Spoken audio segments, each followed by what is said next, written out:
কৈলাসহরের টিলাবাজার থেকে বাবুর বাজারগামী সড়কে বাইক দুর্ঘটনা নিহত এক কিশোর। গুরুতর আহত আরও এক কিশোর। বুধবার সাত সকালে ঘটে এই মর্মান্তিক বাইক দুর্ঘটনা। জানা যায়, কৈলাসহরের টিলাবাজার থেকে বাবুর বাজারগামী রাস্তায় দ্রুত গতিতে বাইক চালাতে গিয়ে বাইকের নিয়ন্ত্রণ হারিয়ে দুর্ঘটনার কবলে পড়ে দুই কিশোর। প্রত্যক্ষদর্শীরা জানান, বাইকে থাকা দুই কিশোরের বয়স আনুমানিক 12 থেকে 15 বছরের মধ্যে হবে। দুর্ঘটনার পর স্থানীয়রা খবর দেয় দমকল বাহিনীর কর্মীদের।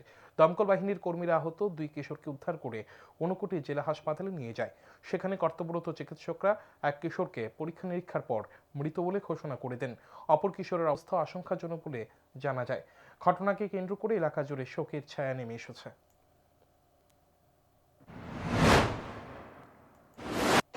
সকালবেলা